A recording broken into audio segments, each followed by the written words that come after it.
Welcome to Warrior Dome, where two warriors come in. One comes out with a chance to pull the Shuriken out of the prison. I am your announcer, Rasa, and here's our host, Galvatron!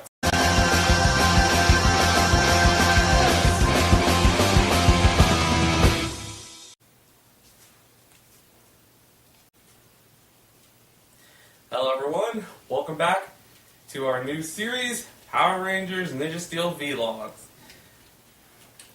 And yeah, me and Dolman were waiting to see how this show was going to lead because we did watch the Sentai counterpart when Dino Charge was being shown. And now, well, from what we've seen on the first episode, besides our monsters and rangers, this first episode doesn't show anything that you could call copied from Sentai. And how the story starts, a giant shuriken crash lands on Earth. For Lord's sakes, could we have something not crash land on Earth? I mean, last series, a meteor storm killed all the dinosaurs. We can't have somebody, dig it up or something? Well, yeah. A giant shuriken landed to Earth, and, funny enough, it crashed right near a family who is practicing ninjutsu. And for those who have watched Samurai, for people who are studying the ancient art of Asian culture, how to say it without being offensive? They do not look Asian-like. Then again, lineage could be something. I'm not going to judge.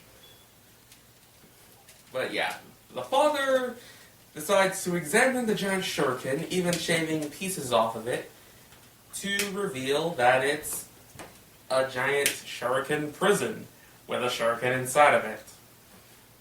Shurikenception? With the father is his young son, Aiden, who is helping him with the understanding about this giant shuriken, and the younger child, Brody, who is practicing ninjutsu. During that moment, our big villain and his two generals show up. Galvax, Ripcore, and Madame Odious, if I got it pronounced right, begin to do the child kidnapping. The father heard his son's screams, wipes up the dust into a bucket, and hands it to Aiden while he runs out to save his son. With the whole, give me the shuriken and I'll release your son joke stuff. He refuses to hand him the shuriken, and he wants his son. Then the massive blast hits the father's giant shuriken that he was holding. Yeah, I'm going to call it giant shuriken when it would be more about this big. He held on to it, took the blast, and turned him into a red Power Ranger. And my opinion on this costume? Well, I kind of like it. It shows more of the Ranger motif of the colors. And yeah, I know, it's not black like a ninja costume. I'm not full black, even though that's a stereotype. More ninjas' costumes are more navy blue and all that, not pure black. They have to blend in the night, not be the night. He fights, and yeah, he got his butt whooped. But one last maneuver he did, when the villain took the shuriken off of him, he swung the blade at the ninja shuriken, breaking it into 6. While the giant shuriken took all 6 into its prison. Since Galvax cannot pull the shurikens out of the star, he just took the star and the child. And usually at this point of the story, we're thinking, okay, we're going to be focusing on Aiden due to the fact that we'll be seeing his brother later on in the series as more of the evil ranger. Nope, we were proven wrong. He's going to be Brody's who we're focusing on, who has been held captured on a prison ship with a humanoid named Mick and Redbot. Fun fact, when Dolman saw Redbot, he said, "Hey, that's the Red Megazord!" Yeah, we both know that it looked like the Red Megazord. More likely he's going to grow into the Megazord size. And we also see what Galvatron's ship is. It's a massive game show where, yeah, I already said it earlier in the beginning part of the video. Our two monsters, I don't know who the metal monster is, but the other one is a fear cat. Not gonna lie. Saban, I am surprised that you're still going to be doing the cheap budget idea, which I give you credit for. Then again, I thought a fear cat was owned by Disney during that time, but I guess you got the rights to Disney's crap. I'm going to state that Operation Overdrive is crap.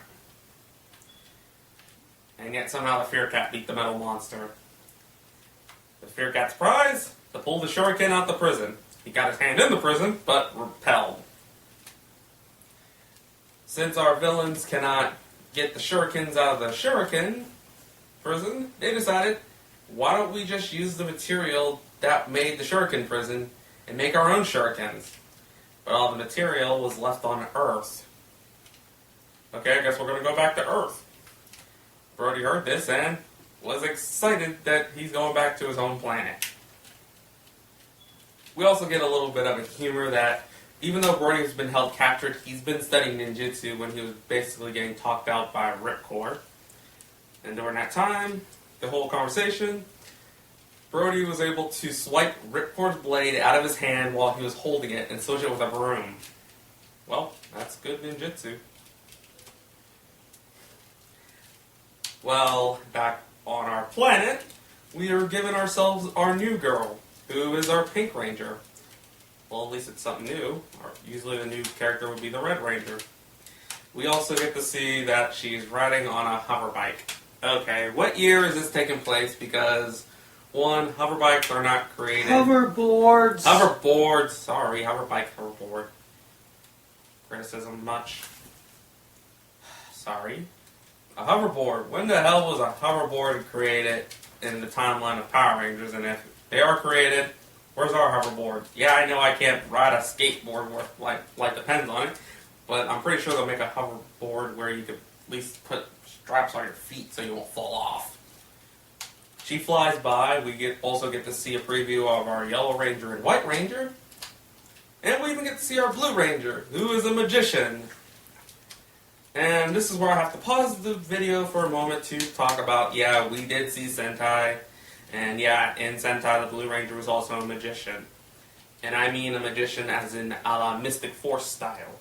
Because of the fact in Sentai, he believed that ninjutsu was stupid and magic was more better. But in Power Rangers, I see it as more of a good thing. Showing that our Rangers actually do have a better hobby and a more help with the story.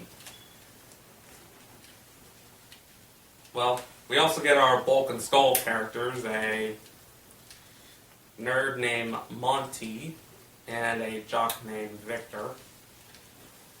And our characters are simple enough to explain. Monty is basically a pushover when Victor does his bragging rights. And Victor basically chews the scenery worse than anything and leaves behind him. Worse than my announcing voice. Because he was bragging about all the trophies he has behind him, and they were all written in his name, yet one of them was not. He also said he could hoverboard real great, which led to him crashing while taking out the Blue Ranger while he was doing his magic trick.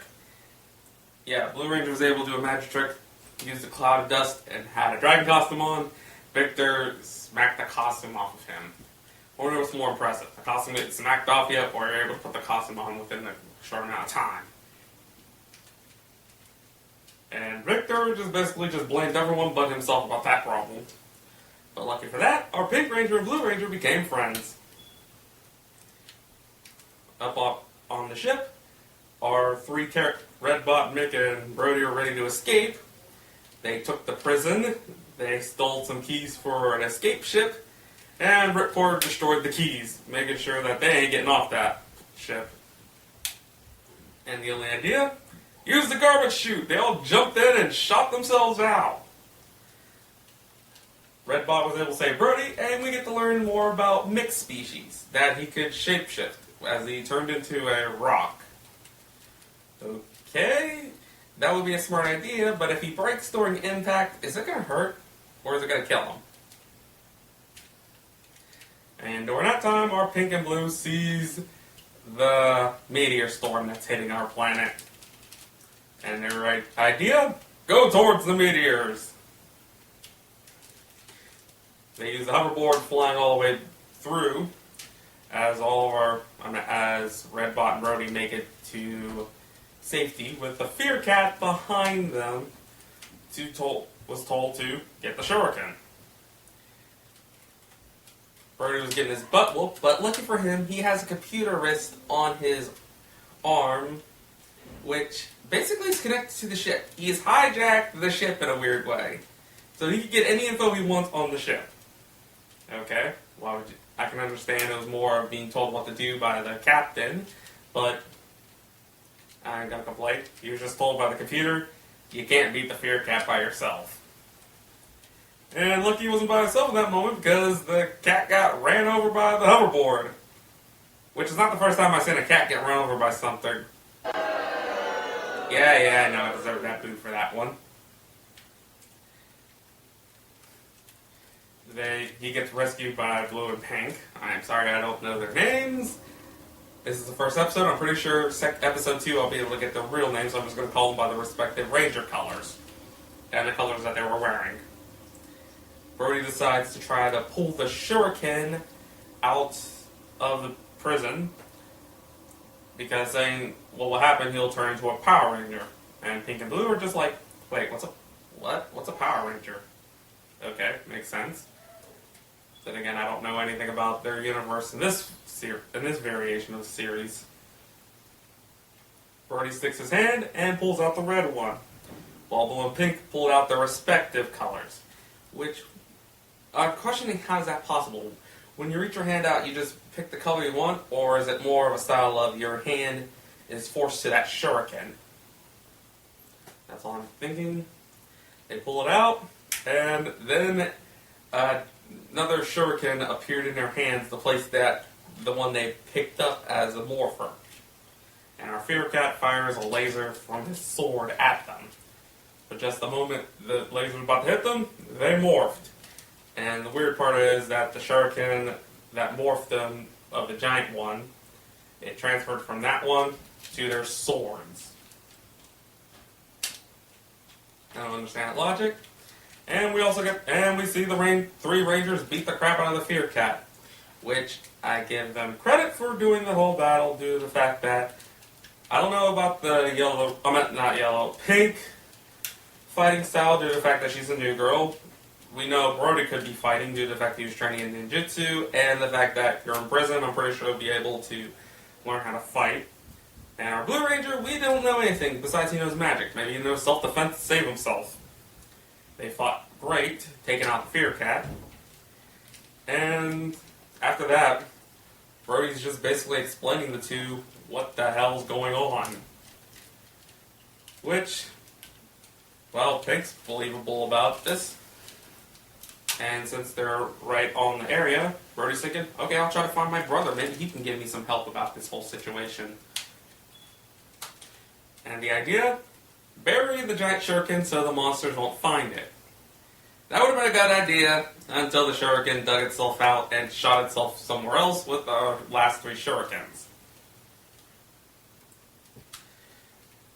Well, how I feel about this first episode, it's not that bad. It does a good job about setting up how the whole series is. I enjoy that they didn't do the whole kidnapped child's going to be the evil ranger in the future cliche. I'm happy to see how everything's going to be about these new rangers. But time to say some of my nitpicks. First off, do they have to be back in high school again? That's kind of annoying after a while. I'm pretty sure if they were more like young adults, I would have more have accepted it. But what can I really complain about that?